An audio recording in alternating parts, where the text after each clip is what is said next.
Welcome, ladies and gentlemen, to the Daily Low with your host, Matt McGregor, and the Tone Vase with a hood on.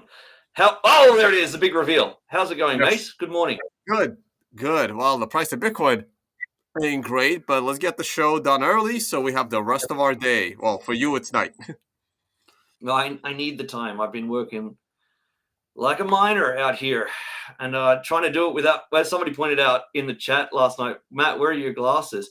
I left them in Malaysia. So I've been working all day, every day on computers with half vision, and it's burning my eyes out. I don't know if you can see that. All right, straight to the charts. No more chit chat. The elephant in the room is the alphanumerics red wave has come in. We mentioned it in last night's show. All alphanumerics users are well aware of this. So how did we go from go to woe here? I think it probably hit around this candle to turn the candle green. And we got out here. 13% trade. Not bad. Not a bad 13% growth over that period. We have a fantastic spot bot that's just set up on Blackbox. It's free to use. It's a great position manager. It just goes long when the wave is green and then gets you out back into cash when the wave is red. Simple as that. It's about growing your overall portfolio, sat by sat. And that's where we sit right now. This I said it in yesterday's show, so I'll just be really brief. This puts you in a position where, for me personally, you don't have to agree with me. You can have your absolutely don't agree with me. You can say this is the bottom and we're going to recover, and we may well do. We may well do. That wave will turn green again, as it stands right now at 124,000. So for me, this is a no trade zone. Every single week, this Lucidar will come down, and hopefully, we don't go too low, or we stay in a channel for long enough that we just get back in at a great price. But I don't want to participate in any chop zone between the current price and the modified Lucidar as that comes down in a descending wedge. I'm not interested in that at the moment. My macro mindset is to the downside.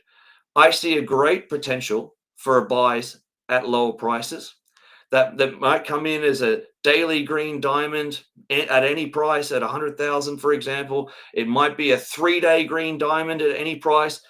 And ultimately, the dream scenario would be a weekly green diamond. I mean, a dream scenario in the sense that it would be a great buy, a once every 4-year type of buy.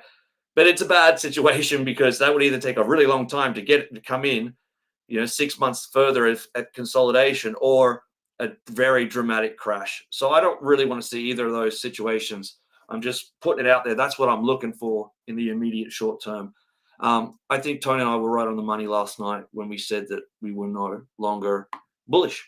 4-hour time frame, it's just what we said. In yesterday's show, I believe it was probably around 112,000. It's only dropped $2,000, but we didn't see that anyway that sort of tripling bottoming pattern could hold. And I still have no reason to think that we'll recover from here. I mean, just the fact that we could just recover back to 112, the breakdown point, very easily. That could happen. And I think a lot of people will be flooding the market with sell orders at that price. And then it'll push the price down further. I'm pessimistic on the price as it stands right now, but I don't see that as a bad thing. I run a long marathon as a trader. I don't care what day of the week it is or what the price is. Really, it's just about stacking sats for the long term, for the future. I'm that committed to Bitcoin, so I don't really mind. I don't need immediate gratification. There's nothing else for me to comment on. I think that we have further downside there. Tone, I'm coming back to you now, my friend. Hey, I also joined the Discord group, guys. You got to get in there. Today, Baloo and I have been doing, my partner in Blackbox, have been doing an altcoin rotational show, right, where we took $1,000 each from Bitcoin that we sold and rotated into 5 different altcoins each. He's decided to hold his portfolio. I have closed every position back to USDT, and I have actually, I'll run through it quickly. Fuck it. some people might be interested in this, but all of this is posted in the Discord, complete transparency. You can see everything that I've done. We're actually running a really great competition right now with incredible. It's not just like exchange token rewards, a full blown fantastic cash rewards straight into your pocket. Get over there. It's the best competition ever because there's only like 20 people participating right now. If you're a good trader, it's 3 months. You can join anytime. You got a fantastic chance of winning this competition, unlike other trading competitions. So this is what I did today. So so what I did is I closed out all my positions today into USDT, and now I've set 2x leverage limit orders for a short. I'm looking to short all of these altcoins. At this black line is where I've placed all these limit orders. So this coin is called Sui, whatever. I'm at this price at $3.50. I'll be 2x leverage shorting it. Ethereum. Oh, my short has been entered right now. So right now I'm short Ethereum. Link. When we get to $24, $25, I'm shorting 2x here on Link. XRP. When we get to $3, I'm shorting XRP. And Doge at 22 cents, I'm shorting Doge. I'm still looking, as I come back to you now, a lot of people will be annoyed in your group that I'm talking about altcoins. But look, this is a purely Bitcoin trade. I believe that over the next 3 months, I thought that there was going to be a bit of an alt season run and I could sell some Bitcoin to then buy it back in 3 months. Now I'm seeing a shorting opportunity, but to do the same thing, to go back into Bitcoin. As it stands right now, Bitcoin is down 8% because we bought $5,000 of just spot Bitcoin as well. We put that into as our benchmark. I got Bitcoin is down 8%, and my portfolio when I sold out is 5% in positive. So I'm already in a decent trade over like 2 weeks. And I think that by the end of the 3-month period, I might have 20% more Bitcoin than I did when I started. And that's the trade. Tone, I said a quick show and I spoke for fucking 30 minutes. What's up, mate? How are you?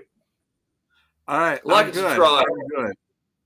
Mine actually is going to be fairly quick. Someone asked me to look at Heikin-Ashi charts, and they still look bullish on a monthly scale. We do have an extension C, something to pay attention to, not something to be crazy concerned about. So this kind of chart still looks good. And the regular candles on a monthly, I mean, it's bullish. I mean, my counts are bullish. So we just wait and see. Now, if this gives us a red star candle, that's concerning. But the last time we had a red star candle, it wasn't a big deal. Now, we did fall quite a bit from top to bottom, but it didn't lead to any serious bear markets. The prior time we had a red star candle, it did lead to a full-blown bear market. So just something to keep an eye on, but it's still going to take several months to get us to a red star candle. So we still have time. I still think we have a bull market. I don't think the top is in. It would be very disappointing if 124 is the top.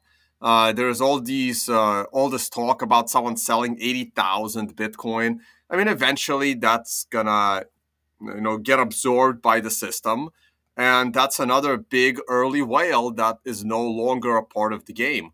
And that only leads to more upside in the future. The weekly candle, it's a little bit messed up. That is a red star candle, which is concerning. Today is only Monday.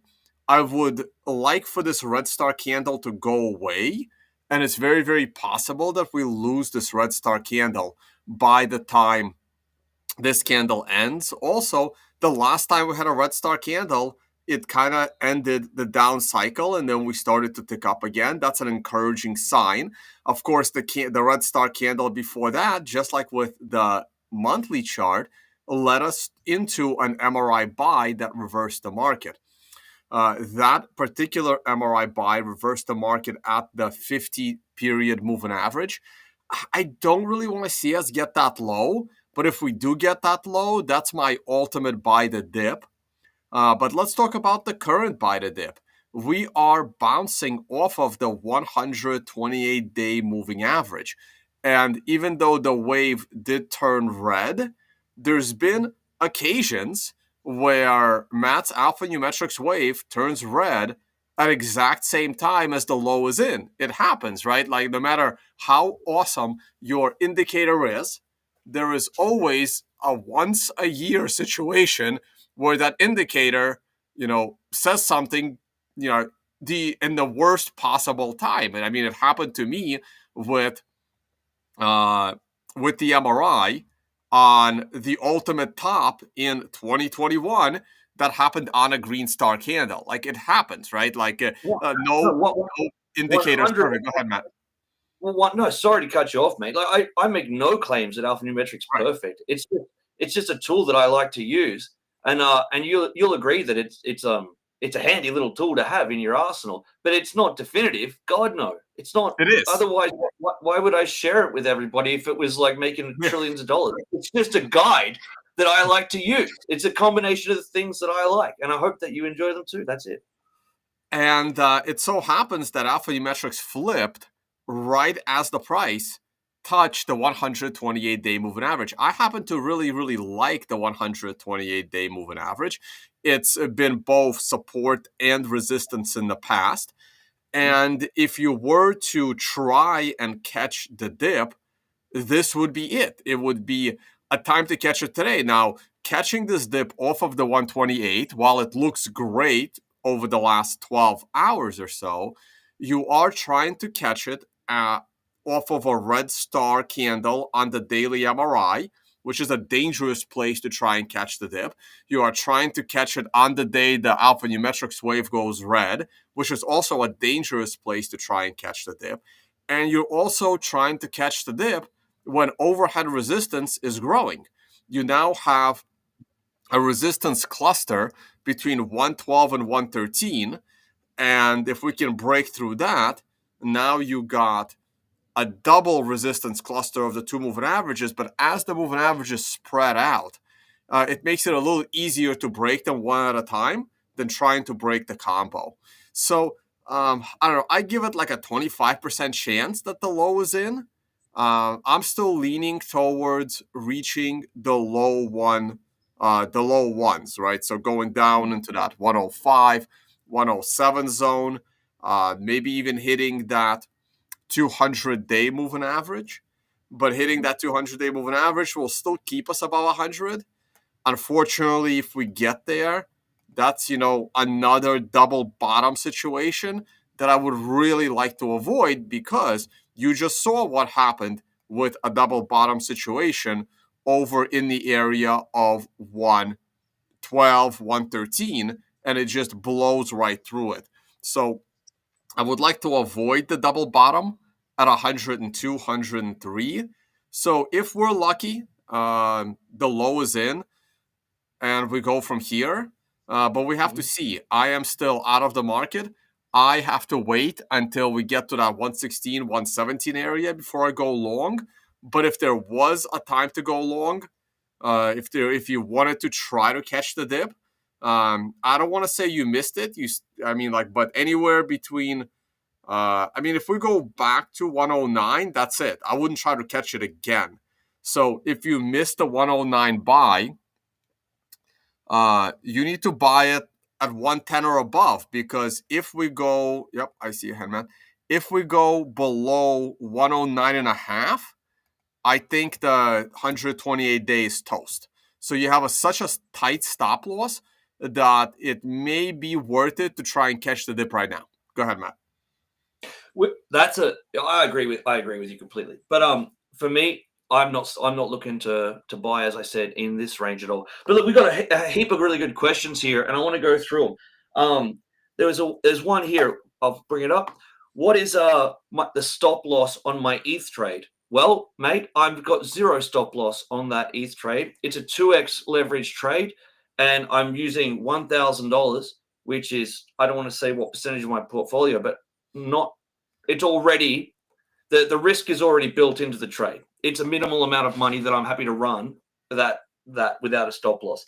Second question is, somebody said, what's causing the ETH pump? Does anybody know what's causing the ETH pump? I heard a rumor that Bitcoin that was sold for a rotation into Ethereum. So I don't know if that's That's amazing. I love that. I mean, this is how idiots lose all their money. Oh, that's great. right. So I don't know if that's unverified fact. Next one. Can you please go to the weekly chart and bring up the Heikin-Ashi candles on Bitcoin? I'd like to see if they're flipping at all, or if it's turned Yeah, red. I'll glance at it on weekly, but just a point on Ethereum. Oh. I mean, I wouldn't say it's rallying, right? Like I would need to see a new swing high. So Ethereum crashed yesterday versus Bitcoin. Today it captured half of that candle. But until Ethereum closes at a new daily high, you can't say that Ethereum's rallying, right? It's rallying in dollars, but Bitcoin is also rallying in dollars, right? So that's not a Relative, proper yeah. statement. Heikin-Ashi on the weekly. That's my weekly. Nope, that's the daily. Let's see. It has a red star candle. I mean, it looks the same. It looks just like the. On the weekly. No, it looks exactly the same. I Yeah. don't really see much of a difference here. You I mean, do have. I do like Heikin-Ashi candles. I've got nothing against Heikin-Ashi, but yeah, it doesn't give you any additional information right now. Yeah, you got support at 104, 105, which is the same as same as the regular candles. I mean that's not bad. That's a really good support level. You have this cup and handle shape. It comes back to the breakout area, and then from there it should be a nice rally to the upside. I still think we have more room to go in the bull market. Oh, look at this breakout. Nice. This is our hourly chart. Yeah, that looks good, but it needs a lot more than that. And the 4 hour probably needs a lot more. Do we have an MRI buy here? No. We had an MRI buy earlier, and on the 1 hour, I prefer the 1 hour anyway. The 1 hour had a nice MRI buy, and we can get a green star candle next candle. It still has so much further to go. I mean, we still have this massive trend line we got to deal with. Mate, Yeah. did you see where on all of my shit coins where I put the short sell like orders in? I didn't put them at current price when I thought the bottom was falling out. I did them all like 10-15% higher than current price, expecting that today would be a dud rally at market open, and then we would come back and hit some of these resistance points, the 30 simple or whatever on the 4 hour, and then fade. That's what my prediction of the market is in the next 24 hours. So I think I think with this real rally now on Bitcoin, I'll enter shorts on all of these altcoins at a way better point, and by tomorrow's show, they'll be back where they are right now, but I'll be entered in all these trades. That's my prediction. We'll see. So someone is confirming that someone sold a bunch of Bitcoin, put it all in ETH, and then staked the ETH. That makes me so much more bullish on Bitcoin than I was when we started the show this morning. That's great. All right, quick look at silver. It's very bullish to me, and it looks like silver is going to break out, which means gold is probably very, very bullish as well. Gold will probably lose its MRI count. That will need to reset.